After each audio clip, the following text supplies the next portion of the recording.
What was the key reason, if there is one reason, behind scoring 5 runs on Friday and 9 runs on Saturday? I think it's the signs of some maturity coming with, I mean, we've got a lineup that there's some age there, but not a ton of Division I at bats, and just coming together, figuring out roles and figuring out how to score runs in Division I baseball and where they come from. I would also want to ask you about this upcoming week. I mean, give us a scouting report on Long Beach State and UNLV. How do they match up against you guys?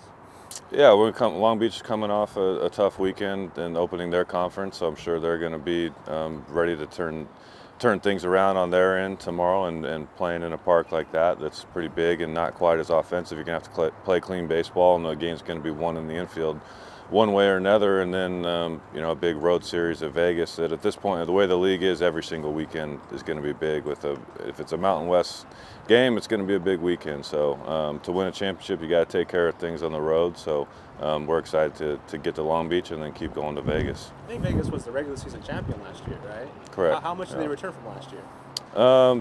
Enough. There's definitely some key pieces there. They lost them. I mean, they had one of the best offenses in the country a year ago. There's a lot of pieces still there to it. So it's going to be tough. Any road series in league is going to be tough. So we're going to give it everything we got to go win that series on the road. Any update on Nico Mitchell's status? No, not yet. What happened to Nico? Just a elbow issue right now. We're still figuring out exactly what that means and what that'll be for the future. But he's a guy that's such an instrumental part of our program. What he's doing, as long as he's been in this program, the pieces he's done to this, just a huge piece that no matter what, he's going to be a big part of this going forward. Just informational speaking, you don't have to speak to the specifics, just so I can kind of have a. Did he leave the game at one point, or did he just not play this weekend? Came out of the game Saturday. For pitching, yeah. He was pitching. Pitching, and then went back to center field. Okay. Is he still scheduled to play center field if he can't pitch at this point, or? Yeah. Okay. He's kind of figuring out whether he can pitch going forward, basically. Yeah. Gotcha. How important are midweek games, Coach? Like, sometimes I think maybe we overlook them a little bit, but I guess for building your overall resume to begin with, but then also kind of building towards the weekend each week. Yeah, there's definitely college baseball is a big momentum game, and it carries you into the weekend. I thought we did a good job of last week of a pretty poor performance in the midweek game, and then turning around to get the first 2 games on the weekend. So obviously it's your overall resume and what you're trying to do, and getting guys at bats and still figuring out roles, especially with this team, is a big piece, especially early on in the season. Did that Sac? Oh, go ahead. No, go ahead. Did that Sac State loss trigger something in your guys? I mean, losing 9-0 like that is always frustrating. And did you see that cause a turn in how they approached the game and lead into the 2 wins this weekend? Yeah, hopefully, it brought some awareness to what we're doing. But also you go back and look at that game, and they scored 5 in the 4th inning, I believe it was, that we were about an inch away from catching the ball, only giving up 1 that inning, and then we left 10 guys on base. So as much as the score said 9-0, you change 2 or 3 pitches in that game, and it's 4-4 and going into the late innings. So, but at the end of the day, they made the plays and we didn't. So it's about learning those things and making sure we're on the right end of those pitches. We've seen the Angels with Shohei, right? It's kind of been they've kind of been figuring it out. I would describe, how they manage him, and the pitching and the hitting and everything over the last couple of years. Is there a learning curve with figuring out how to use guys like Nico and Tommy, when it comes to obviously their position players and their throwing as well? No, for sure, because it's a very unique situation for guys to be doing both, and especially with Tommy, as much as in the fall especially, his natural position is catcher. So being able to manage the throws, you can't manage throws catching very well because you got to throw the ball back to the pitcher every time, and then steals and stuff like that. So there's a lot that goes into it. There's a lot to the timing of it, of when they warm up, they're throwing during the week, where they get their throws in. But it takes a special type of person, not only athlete, that obviously they are, to be able to do that. You mentioned to Gabe earlier, they're kind of figuring, you guys are kind of figuring out how to score runs, in Division I baseball. Which leads to the obvious question, how do you score runs in Division I baseball? Get guys on and get them in, the main part. But I think the real thing is driving in runs and understanding how you're going to be pitched with runners in scoring position. And generally you're going to throw fastballs away and low and slow and get guys to chase out of the strike zone. And so kind of understanding you got to have an approach in those types of situations that's going to combat what the pitchers are trying to do. And so we've done a lot of work watching the video, showing guys exactly where the shortcomings are, and they're coming around with it, I think, especially with Hotfy, the 2 big hits to the opposite field, the game winner, and then the big hit on Friday kind of set the tone for there it is. And that takes time, and it takes trust to, obviously you got your comfort zone as a hitter, and then to get out of it in those types of situations, it takes time, and it takes at bats and actually having it work sometimes. I know stats and numbers could be misleading. We were just talking about that 9-0 game that was maybe a little misleading. Is there a stat though that you guys look at to improve hitting wise, and maybe you saw it not as good at the beginning of the season, but now it's starting to get better from what we saw this weekend? There's a lot of it. I mean, obviously you could look at the extra base hits, the walks and hit by pitch batter, getting extra guys on, the RBIs. But probably the biggest one from this last weekend is the 2-strike RBIs. That we had 7 of them out of the 9 runs on Saturday, and then they had 3 hits with 2 strikes in that 5-run inning on Sunday. So generally, those pitches and those situations can change the game quick, and they came through with it on Sunday, and we didn't. I know the Mountain West pitcher of the week was the guy who pitched for them on Sunday. Was he that good, or was it just you guys maybe?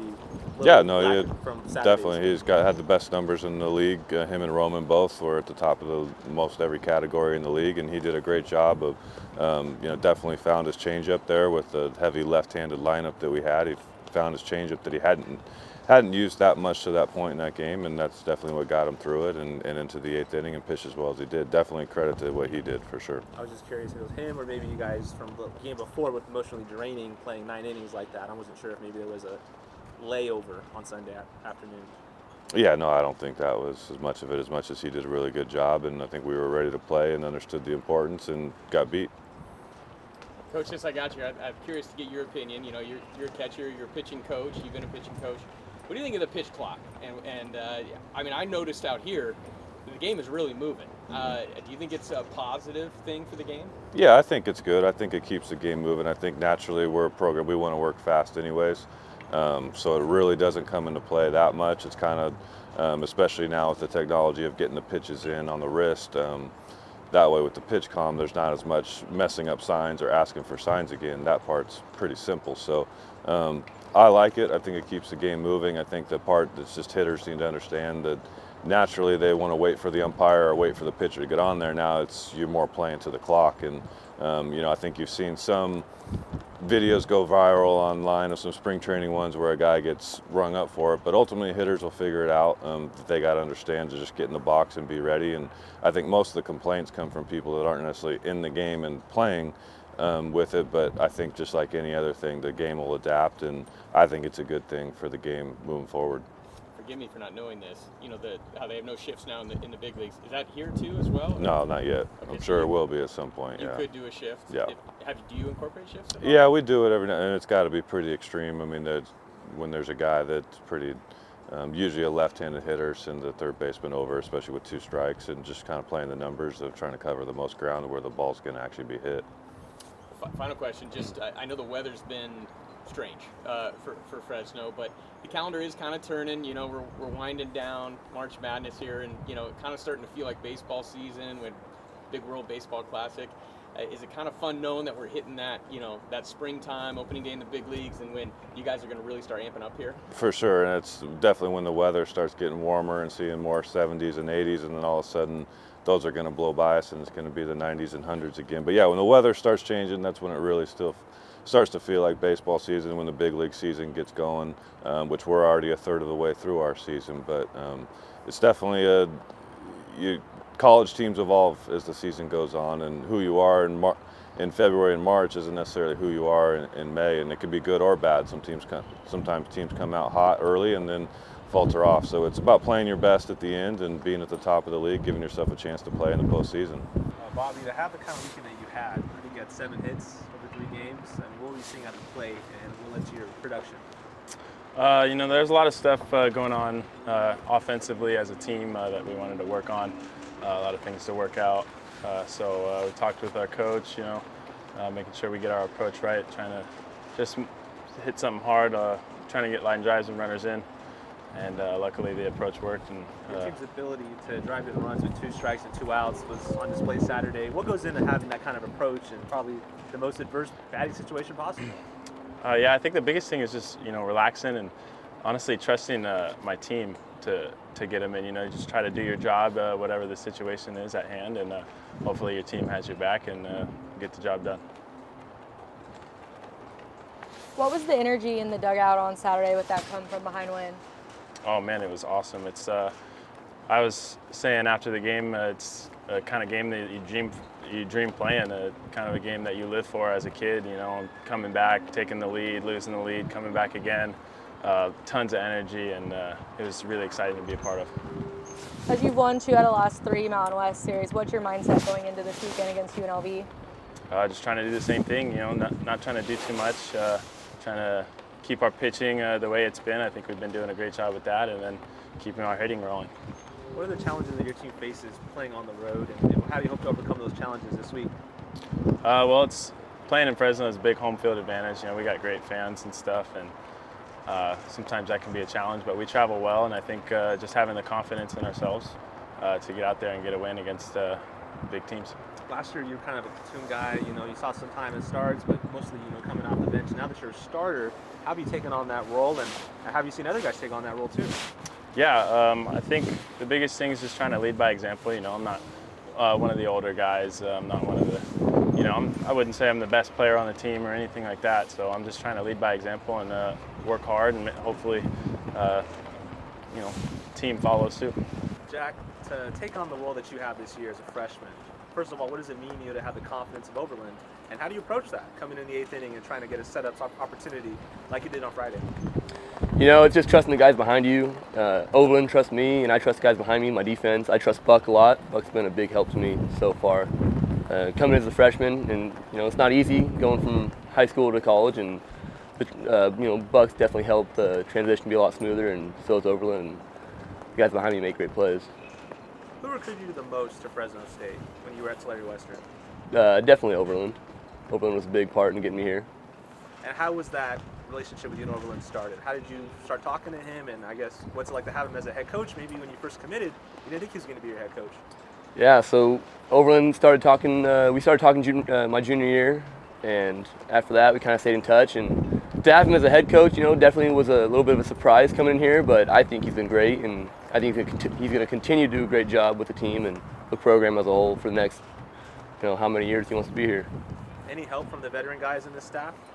Huge, you know, like it's a running joke, I call Ishan my sensei, you know, and I'm his little Padawan, but he's been a big help. Ishan, Roman, Dixon, Rob, you know, all these older guys, Cooper, you know, they've all been big and helped me kind of learn and kind of get to where I'm at right now. But why is Ishan the sensei? I don't know, he just wanted to be, I guess. Ishan likes to be the sensei, I guess, I don't know. What kind of impact has he had on your development so far this year, Ishan? You know, he's had a big impact on the mental game and just little tweaks. You know, he's been big for me in just learning the college game, and you know, college is a lot different than high school. You know, in high school you can kind of just go out there and do your thing, and most of the time you'll be fine. You know, you can't really make too many mistakes out here, and Ishan's been a big help, just kind of learning what to do and what not to do, when to do this, when to do that. And yeah, he's been great for my development so far. At this point in the season, Jack, you know, you kind of probably start to develop a little bit of a personality, I would say, you know, as a team. You probably see it developing a little bit. What do you think this team's personality is at this point? Grinders, you know. As you saw on Friday, Saturday, we were down 2 runs going to the bottom of the 9th. We got 2 outs, and this team just grinded away. That's what's going to make this team special, is our ability to just grind through games and go out there. We might not overpower someone, but we're going to give it our all.